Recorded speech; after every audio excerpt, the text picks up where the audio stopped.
আল্লাহ বলছে দুনিয়া তোমাদেরকে ধোঁকা দিল, দুনিয়া বহুজনকে ধোঁকা দিছে। তুমি দুনিয়ারে খুব কামড়াইয়া ধরছিলা, দুনিয়ারে টাইট করে ধরছিলা।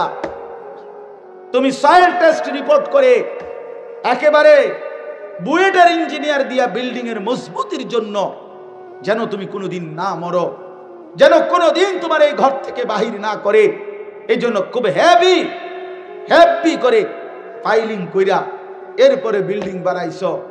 এভাবে দুনিয়ারে তুমি আঁকড়াইয়া ধরতে চাইছিলা। দুনিয়া সত্যি সত্যি একদিন একটা লাথি মাইরা তোমারে কবরে ফেলাইয়া দিয়া বলবে, বেঈমান, আমি যদি থাকতে দিতাম তাইলে তো তোর দাদারেও থাকতে দিতাম, তোর বাফারও থাকতে দিতাম, তোর পূর্বপুরুষকেও থাকতে দিতাম। আমি কাউকে থাকতে দেই নাই, কেউ মরতেও চায় নাই, তোরে থাকতে দেব কেন বেঈমান? কে তোরে বোকা বানাইলো? কে তোরে ধোকা দিল? তুই কেন আমারে আঁকড়াইয়া ধরলি? দুনিয়া তুই জানো না আমি এখানে কাউরে থাকতে দেই না? আমার দাদা মরলো কেন? বেকুবা ছিল এই কারণে। কেন কথা বলেন না কেন মিয়া? আমার দাদা মরলো কেন? বেকুবা ছিল দেখে নাকি? আমার বাপ মরলো কেন? বেওকুফা ছিল এই কারণে না? আমনে সালাক, আমনে মরতেন না, মরতেন না। যুবক, তোমার জওয়ানি শেষ হইতো না। তুমি কি ভাবছ এ সবসময় শরীর এরকম টান টান সুঠাম মজবুত দেহ থাকবে না? এমন হবে না আর কোনোদিন। ওই বুড়ো মুরব্বী, বুড়ো মানুষ, ওই চাচা দাদা, তাদের মতো ঢিল রাধা শরীর আর হবে না। আর অতটুকুরও তো নিশ্চয়তা নাই। কোরআনুল কারীমের মধ্যে আল্লাহ বলছেন, কি সুন্দর আয়াত শুনেন। আল্লাহ বলছে, ওয়া নুকিররু ফিল আরহামে মা নাশাউ ইলা আজালিম মুসাম্মা। আমি মায়ের পেটে একটি নির্দিষ্ট সময় বাচ্চাটাকে রাখি। সুম্মা নুখরিজুকুম তিফলান, অতঃপর শিশু আকারে বাচ্চাটাকে মায়ের পেট থেকে বের করি। সুম্মা লিতাবলুগু আশুদ্দাকুম, অতঃপর ধীরে ধীরে তাকে সুঠাম মজবুত বড় স্বাস্থ্য মানে শরীরের শক্তি দিতে থাকি। আচ্ছা, এখানে আয়েশা আল্লাহ বলতেছে এ দিতে থাকি, সামনের দিকে নিতে থাকি বাচ্চাটাকে। তবে এখানে আয়েশা আবার দুইটা হয়, অমিনকুম মাইয়ুতাওয়াফা মিন ক্বাবলু, কাউকে কাউকে এই আগাইতে আগাইতেই মৃত্যু দিয়া কবরে নিয়ে যায়। আর অমিনকুম মাইয়ুরাদ্দু ইলা আরযালিল উমর, আর কাউকে কাউকে চূড়ান্ত বৃদ্ধ একবারে দুর্বল বুড়া পর্যন্ত নিয়ে যায়, কিন্তু সবাইকে না, সমানভাবে না। আমার দাদা বুড়ো হয়েছে দেখা আমি বুড়ো হব তার কোনো নিশ্চয়তা নাই। আল্লাহ বলছে এই জন্য সব জওয়ান বুড়া হয় না। একজন বিশ্ববিখ্যাত বুজুর্গ ছিলেন হযরত হাসান বসরি রহমাতুল্লাহি আলাইহি। তিনি একদিন যুবকদেরকে লক্ষ্য করে বলছিলেন, ইয়া মাশারাশ শাবাব, যুবক ভাইরাও শোনো। তিনি বলছেন, হে নওজওয়ানরা শোনো, ইন্না যারআ কাদ তুদরিকুহুল আহাতু ক্বাবলা আন ইয়াবলুগা। উনি বলছে বহু ধান, বহু ফসল, বহু ফুল পরিপক্ক হওয়ার আগেই, পূর্ণতায় পৌঁছবার আগেই রোগ ব্যাধি জীবাণু ইত্যাদি কিছুর কারণে ঝরে যায়। মনে রেখো, ঝরে পড়ে। এক গাছের মধ্যে যত মুকুল ধরে তত পরিমাণ আম হয় না, হয় কি ভাইয়া? তো এটাই উনি বুঝাইলেন, এটাই উনি বুঝাইলেন। মানুষ যে পরিমাণ ধান লাগায় ওই পরিমাণ ফসল উঠে না। উঠে ফসল না।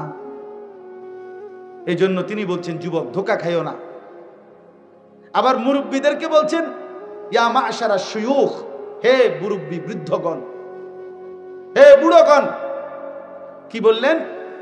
উনি প্রশ্ন করছে বয়স্কদেরকে, যে প্রশ্ন করছেন, মা ইউনতাজারু বিযারঈ ইযা বালাগা, কয় যে কোন ধান যদি পাইকা যায়, বলেন তো আর কাজ কি বাকি থাকে? জিজ্ঞাসা করছেন হাসান বসরি রহমাতুল্লাহ। বয়স্ক লোককে বলছে, বয়স্কদেরকে, যে ধান যখন পাইকা যায় তখন আর বাকি থাকে কি? কোন তো কি বাকি থাকে?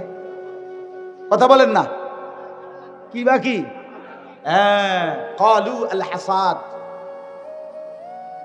তো কিতাবে আছে যে ওই মুরব্বীরা বয়স্করা বলল যে আর কাটাটা বাকি থাকে। তিনি বললেন, ঠিক, আপনারা বয়স্ক, আপনাদের আর মরণটা বাকি, আর মরণটা বাকি, কাটাটা বাকি। কাজেই আপনারাও হায়াত কাজে লাগান। যুবক, আপনিও হায়াত কাজে লাগান। আপনাদের কাছে আমি অনুরোধ করছি, আমার এই আয়াতের মূল বক্তব্য এই কথাটাই। আল্লাহ তাআলা বলছেন, বান্দা, এবার আয়াতের মধ্যে আসেন, ইন কুনতুম তুহিব্বুনাল্লাহ, যদি তোমরা আল্লাহকে ভালোবাসতে চাও। এই কথার আগে একটু ব্যাখ্যা করেন। এক মুমিন, এক মুসলমান, আমরা যারা এখানে বসছি আলহামদুলিল্লাহ, আমরা সবাই নিজেকে মুমিন পরিচয় দেই কিনা? কথা বলেন না কেন? সবাই বলি তো না? এক মুমিন, এক ইমানদার যে নিজেকে মুমিন পরিচয় দেয়, কোরআনুল কারীমের মধ্যে আছে, আল্লাহ তাআলা বলছেন সেই মুমিনের নিকটে, সেই ইমানদারের কাছে সবচেয়ে প্রিয় জন, সর্বোচ্চ ভালোবাসার জন হবে আল্লাহ। কে? মুমিনের প্রথম ভালোবাসা আল্লাহর প্রতি। মুমিনের প্রথম ভালোবাসা কার প্রতি? আবার বলেন, কার প্রতি? এটা কোরআনের আয়াত, কোনো ঠেলাঠেলির কিছু নেই, ধাক্কাধাক্কির কিছু নেই, সরাসরি কোরআনের আয়াত। ওয়াল্লাযীনা আমানু আশাদ্দু হুব্বান লিল্লাহ, সাফ আয়াত। মানে আপনি যদি বলেন আমি চোখ বন্ধ রাখছি, আমি তুফান দেখছি না, ঝড় দেখি নাই আমি, তাই বলে ঝড় থামবে না। তার মানে আপনি মাথা নোয়া ফেললেই, আপনি যদি বলেন আমি খেয়াল করলাম না আর কি, হুজুরের কথা পাত্তা দিলাম না আর কি, ওলামায়ে কেরামের কথা গুরুত্ব দিলাম না আর কি, খোদার কসম বন্ধু, এই কারণে আখিরাতের বিচার, কবরের শাস্তি বন্ধ হবে না। হ্যাঁ, চালাক মনে করেন না, নিজের চালাক মনে করেন। মুরব্বীদেরকেও বলি, জওয়ানদেরকেও বলি, চালাক মনে করেন না কেউ কাউ। বাদ দুগা ঠিক মতো খাইতে এলে নিজেরে বুদ্ধিমান ভাববেন না। হ্যাঁ, 3 ফুট বিদেশ, আর কি তা আপনার আর সমস্যা কি? সাদোয়ানে গপ মারে, বিড়ি খায়, বন দিয়া চা দিয়া ভিজাইয়া খায়। বাহ, গপ কি! এক একজন গপের ছুটে দোহানের বাকি মানুষ কাঁপে। উনি বিশাল বেটা, সফল উনি, ওনার 3 ফুট বিদেশ, বাইরে বিল্ডিং করে ফেলছে, ফার্নিচার টার্নিচার সব কিনা হয়ে গেছে, বাজার সদাই করে আরামসে খাইতেছে। মাশাআল্লাহ, মানে চাচার ফুর্তি। দুনিয়াতে যে জন্য আসছিলাম, আমার দুনিয়াতে আসা সার্থক। আসছিলাম 3টা ফুট বিদেশ পাঠাইতাম, আল্লাহর রহমতে 10 জনের দোয়ায় ফুট বিদেশ পাঠাইছি, মেয়েগুলারে বিয়ে। কেন এমন হয়ে গেল? কেন এমন হয়ে গেল? দাদির গায়ে বোরখা দেখা যায়, কিন্তু নাতনির গায়ে বোরখা নেই। কেন এমন হয়ে গেল? দাদি বা মেনে নিল কেন, আর নাতনি বা শিখল বলে? আজকে আমরা যখন নিজেকে অতি আধুনিক মনে করতে শুরু করছি, খুব বেশি যখন হ্যান্ডসাম, স্মার্ট, নিজেকে খুব রুচিশীল, খুব ফিটফাট মনে করতেছি, কিন্তু বাস্তবতা হলো এই ফিটফাট, এই স্মার্ট, এই হ্যান্ডসাম, যাই বলি, সাজগোজ, সব তো আমরা নিচ্ছি বেঈমানের কাছ থেকে। হয় কোনো ইহুদি, নয় কোনো খ্রিস্টান, নয় কোনো নাস্তিক, নয় কোনো মুরতাদ, নয় কোনো হিন্দু বৌদ্ধ, আর নয় তো কোনো দিন মানে না, আল্লাহ মানে না, মুসলমানের নামধারী পরিচয় কিন্তু আল্লাহর নাফরমান, পাপী, এরকম কোন ফাসেক, ফুজ্জার, অবাধ্য কোন নাফরমানের চলন বলন আমাদের বুড়া মানুষ থেকে জোয়ান মানুষ, নারী কিংবা পুরুষ, সবার জীবনে এটাই আমাদের কাছে প্রিয়, এটাই আমাদের কাছে। চাচাও মাইনা নিছে, সন্তানও মাইনা নিছে। আফসোসের বিষয়, আফসোসের বিষয়। এই ঘরের দাদাও ব্রাশ করে, নাতিও ব্রাশ করে, এই ঘরের বাবাও ব্রাশ করে, ছেলেটাও ব্রাশ করে, কিন্তু কেউই মেসওয়াক করে। কারণ সবাই ফয়সালা নিছে, রাসূলুল্লাহ সাল্লাল্লাহু আলাইহি সাল্লাম, ওনার আমাদের জন্য কোনো দরকার নেই।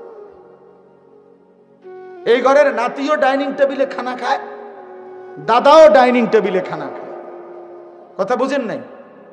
মাও খায়, ছেলে না মেয়েও খায়, সবাই নিজেকে খুব ভদ্র আধুনিক মনে করে দিনের পর দিন ডাইনিং টেবিলেই খানা খাচ্ছে। কিন্তু দস্তরখান কেউ বিছায় না, কেউ সমান জায়গায় খাইতে রাজি না। কারণ সবার সিদ্ধান্ত, ফ্যামিলির ছোট বড় জওয়ান বুড়া সবাই মিলে এটা সিদ্ধান্ত নিছে যে যাই করো, যাকেই অনুসরণ করো, তবে কমপক্ষে খেয়াল রাখো যে মুহাম্মদের যেন কোনো অনুসরণ না হয়। এদিকে নজর রাখবে, এদিকে নজর।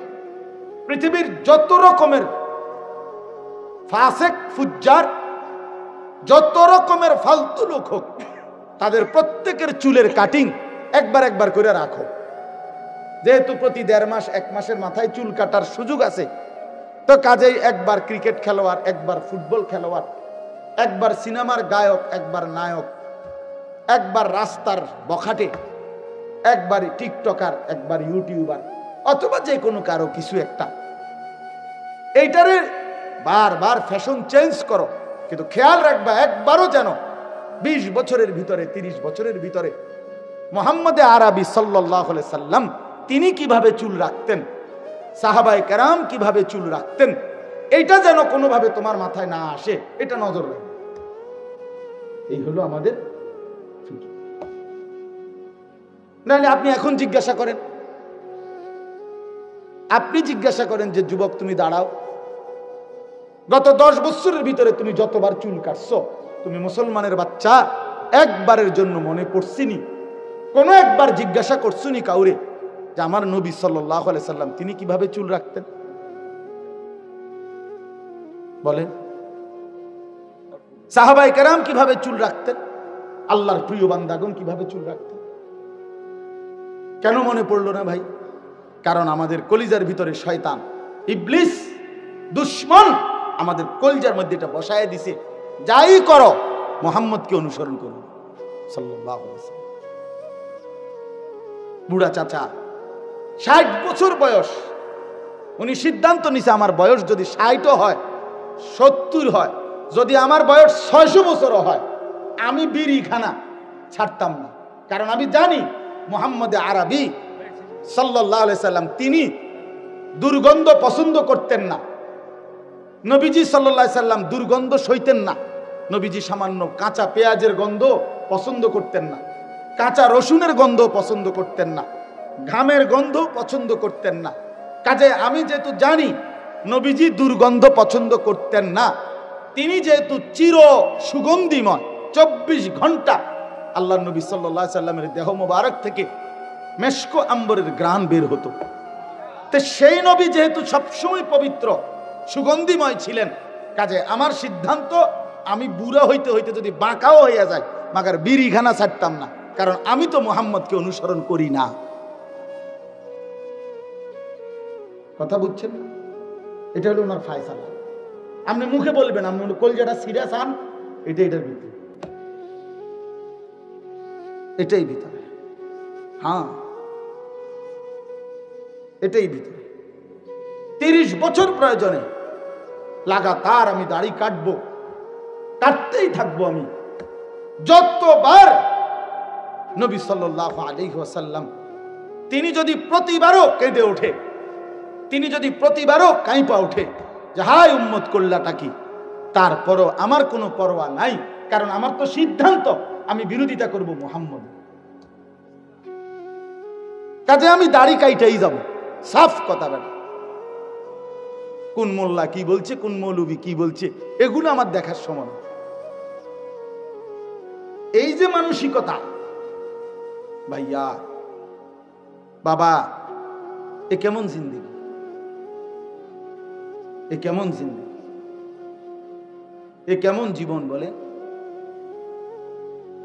দিনের পর দিন, বছরের পর বছর সামান্য পেশাব করে টয়লেট বাথরুমের ঠিক মতো পবিত্রতা, টয়লেট পেপারটুকুও ঠিক মতো ব্যবহার করে না, পানি ব্যবহার করে না। অথচ নবী সাল্লাল্লাহু আলাইহি ওয়াসাল্লাম স্পষ্ট বলছেন, লা তুকবালু সালাতুন বিগাইরি তুহুর, পবিত্রতা অর্জন ব্যতীত কোনো নামাজ কবুল হয় না। নবীজি বলছেন ইন্নাল্লাহা তাইয়্যিব লা ইয়াকবালু ইল্লা তাইয়্যিবান, নিশ্চয়ই আল্লাহ পবিত্র, পবিত্রতা ছাড়া তিনি কিছুই গ্রহণ করেন না। নবী সাল্লাল্লাহু আলাইহি ওয়াসাল্লাম বলছেন আত-তুহুরু শাতরুল ঈমান, পবিত্রতা ঈমানের অংশ কিংবা অর্ধাংশ। নবীজি বলছেন মিফতাহুস সালাতে আত-তুহুর, পবিত্রতা নামাজের চাবি। নবী সাল্লাল্লাহু আলাইহি ওয়াসাল্লাম এতভাবে বলছেন, কোরআনুল কারীমের মধ্যে আছে, কোরআনে আল্লাহ বলছেন বান্দা তুমি যদি পেশাব করে, পায়খানা করে অথবা বীর্যপাত হওয়ার কারণে গোসলও ফরজ হয়, যদি তোমার পানি না মেলে, কোনোভাবে পানির ব্যবস্থা হচ্ছে না, প্রয়োজনে মাটি দিয়ে তায়াম্মুম করো, ফাতায়াম্মামু সাঈদান তাইয়্যিবা, মাটি দিয়ে তায়াম্মুম করো। যদি বলি আল্লাহ মাটি দিয়ে সামান্য একটু মুখ মুছলে মাটি আর হাত মুছলেই সারব পবিত্রতা, একেবারে এত তাড়াহুড়ার কি আছে, পানি মিলুক পরে চিন্তা করুন। আল্লাহ তাআলা কোরআনে বলছে বান্দা প্রয়োজনে মাটি দিয়ে হলেও পবিত্রতা অর্জন করো। কেন জানো? আমি আল্লাহ সারাক্ষণ আমার বান্দাকে পবিত্রই দেখতে চাই।